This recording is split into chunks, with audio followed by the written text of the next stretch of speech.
Kolkata doctor case को लेकर के सीबीआई के हाथ इस वक्त सबसे बड़ा गवाह लग चुका है और इस गवाह के सामने आने के साथ ही सीबीआई का दिमाग भी पूरी तरह से चकरा गया है।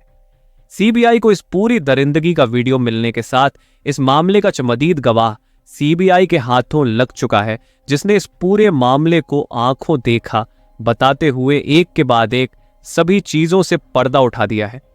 सीबीआई ने इस मामले को लेकर के अब तक जो रिसर्च की थी, जिस चीज को लेकर के अंदाजा लगाया जा रहा था, उन सब पर पानी फिर चुका है और सीबीआई ने कहा है कि चश्मदीद ने जो बातें स्पष्ट रूप से रखी हैं वह ए टू जेड हर एक बात पोस्टमार्टम से साथ ही साथ संदीप घोष और इस वक्त संजय रॉय के हर एक बयान से पूरी तरह मैच खा रही है और यह आरोपी के असली नाम को भी उजागर कर चुका है।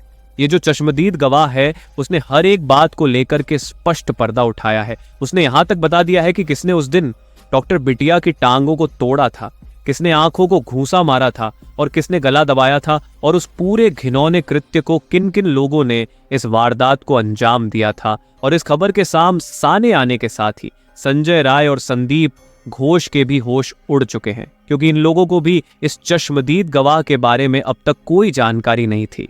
उन्हें लग रहा था कि जो सीसीटीवी में कैद हुआ है, जो वीडियो फुटेज उन्होंने अपने फोन में रिकॉर्ड किया था, उसके अलावा इस पूरे वारदात का कोई आंखों देखा सबूत नहीं है। लेकिन इस गवाह के सामने आने के साथ ही यह पूरा मामला पलट हुआ दिखाई दे रहा है और अब उस गवाह ने जिस आरोपी की तरफ इशारा किया है, उसे सुनने के बाद सीबीआई भी बहुचक्की रह चुकी है, क्योंकि इस पूरे मामले में आरोपी संजय रॉय और संदीप घोष दोनों ही नहीं है। जी हां, इस मामले में आरोपी कोई और ही है। इन दोनों को इस मामले में आगे खड़ा करके सबसे अहम जो इस पूरे कोलकाता केस का दरिंदा था वह छिप रहा था। और अब इस बारे में लेकर के जो खबर सामने आई है, उसके बाद संदीप घोष के भी होश तोते उड़ चुके हैं। क्या है इस वक्त पूरी खबर? क्या इस पूरे मामले को लेकर के वीडियो सामने लग चुकी है और क्या उस चश्मदीद गवाह ने पूरी बात बताई है? एक एक करके आपको इस पूरी वीडियो में आगे जानकारी मिलने वाली है। जो अब तक दरिंदगी सामने आई थी वह दरिंदगी वास्तव में थी ही नहीं, जो किया गया था वह उससे कहीं ज्यादा भयावह बताया गया है। उस चश्मदीद की तरफ से जब आप सुनेंगे तो आपकी रूह कांप जाएगी और अब तक जिसे गुनाहगार नहीं समझा जा रहा था, वास्तव में इस पूरे मामले में इन्हीं में से एक सबसे अहम गुनाहगार सामने आ चुका है। और इसका लिंक ऐसी ऐसी जगह से सामने निकल कर आ चुके हैं कि सीबीआई भी हिल गई है। सीबीआई अब सोच विचार में पड़ गई है कि इस पूरे मामले में आखिर क्या कदम उसे उठाना चाहिए। दोस्तों, इस चश्मदीद गवाह के आ जाने के साथ ही पूरा मामला उलट चुका है। तो दोस्तों, पूरी खबर क्या है जानेंगे इस वीडियो में। लेकिन उससे पहले डॉक्टर बिटिया को इंसाफ मिले और उसके जो अपराधी हैं उन्हें फांसी की सजा मिले। साथ ही साथ उन दरिंदों को यह पता चले कि उन्हें बचाने से ज्यादा उन्हें सजा दिलाने वाले लोग डॉक्टर बिटिया के साथ खड़े हुए हैं। इसके लिए इस वीडियो पर एक लाइक तो बनता है। फटाफट वीडियो को लाइक कर दीजिए। दरअसल दोस्तों, आरजी करण मेडिकल हॉस्पिटल से जुड़ी एक ऐसी खबर सामने निकल कर आ रही है जो आपको शर्मसार कर देगी। बताया जा रहा है कि उस अस्पताल में पोर्न वीडियो भी रिकॉर्ड की जाती थी। बाकायदा कमरे में सारी चीजें रिकॉर्ड की जाती थी और उसके जरिए अच्छा मोटा पैसा कमाया जाता था। इसके अलावा अस्पताल के अंदर अंग तस्करी भी की जाती थी। ड्रग्स का स्मगलिंग भी हो रहा था। ना जाने कितने इल्लीगल काम उस अस्पताल के अंदर हो रहे थे, जिसकी भनक डॉक्टर बिटिया को थी। इसीलिए डॉक्टर बिटिया को हमेशा के लिए इस रास्ते से हटाया गया। तभी तो दोस्तों, डॉक्टर बिटिया का फटाफट पोस्टमार्टम करके और सबूत को मिटाकर जिस तरह अस्पताल में जहां पर डॉक्टर बिटिया का रेप और हत्या हुआ था, उस जगह को तोड़ फोड़ करके जिस तरह से पूरे सबूत को मिटाने की कोशिश की गई, जो इसके असली अपराधी थे वह सोच रहे थे कि हम तक सीबीआई कभी नहीं पहुंच पाएगी। लेकिन एक गवाह ने उनके मंसूबों पर पानी फेर दिया है। चश्मदीद ने जो कहा है उसे सुनने के बाद आप भी हैरत में पड़ जाएंगे। संदीप घोष और संजय रॉय वो नुमाइंदे हैं जिन्हें करोड़ों रुपए की लालच देकर के जिनसे झूठ बुलवाया जा रहा था और वह लगातार इस मामले को दूसरी दिशा दे रहे थे। संजय रॉय इस पूरे मामले में शामिल था।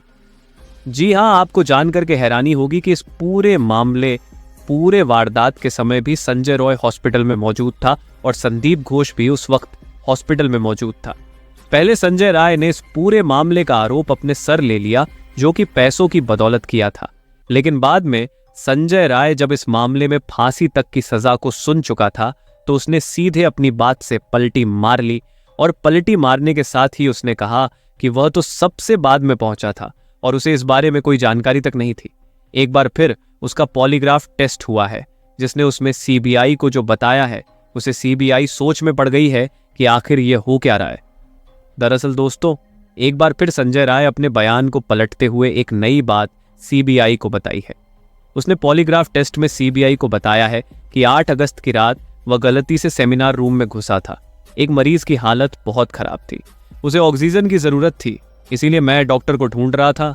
इसी दौरान 3rd फ्लोर पर सेमिनार रूम में जब मैं गया था तो वहां पहले से ही ट्रेनी डॉक्टर की बॉडी पड़ी हुई थी, खून से लटपट थी। मैंने सोचा कि अब भी हो सकता है कि जान बची हो, इसलिए मैंने उसके शरीर को हिलाया, लेकिन कोई मूवमेंट नहीं हुआ। इससे मैं घबरा गया और बाहर भागा। इस दौरान किसी चीज से टकराकर मैं लड़खड़ा आया था और इसी दौरान मेरा ब्लूटूथ डिवाइस जमीन पर गिर गया था। आरोपी ने दावा किया कि वह ट्रेनी डॉक्टर को पहले से नहीं जानता था। उसने बताया कि घटना के दिन अस्पताल के गेट पर कोई सिक्योरिटी नहीं थी और ना किसी ने उसे रोका। सीबीआई अफसरों ने उससे पूछा कि अगर वह दोषी नहीं था तो उसने आर्जी कर अस्पताल में पुलिस चौकी को क्यों नहीं बताया। इस पर संजय रॉय ने कहा कि वह घबरा गया था और उसे डर था कि उसकी बातों पर किसी को यकीन नहीं होगा।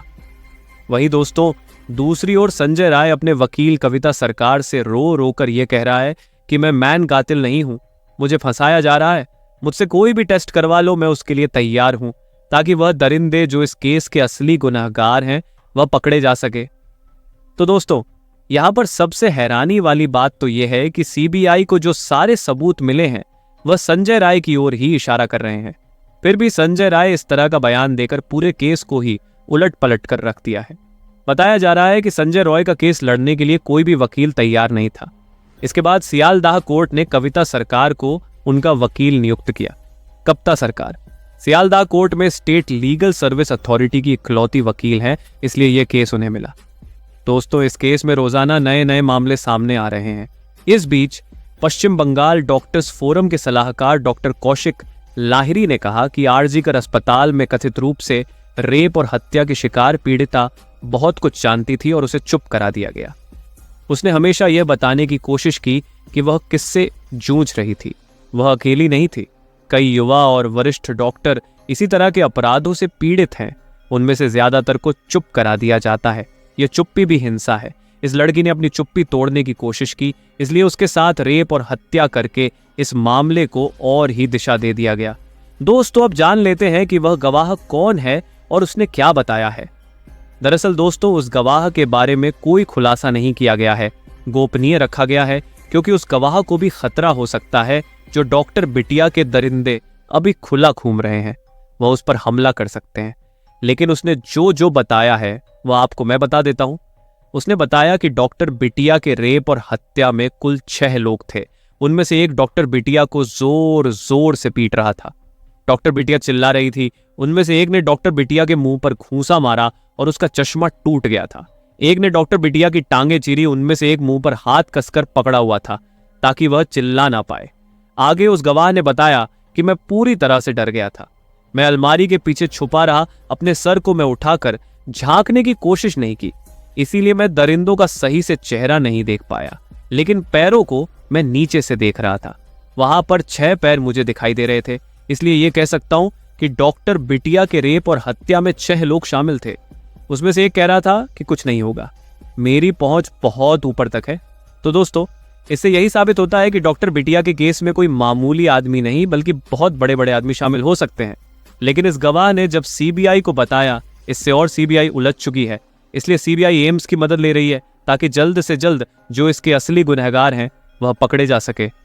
दोस्तों, डॉक्टर बिटिया के जो कातिल हैं उन्हें कौन सी सजा मिलनी चाहिए उसके लिए कमेंट्स बॉक्स में जरूर बताइएगा। तो दोस्तों, जय हिंद, जय भारत।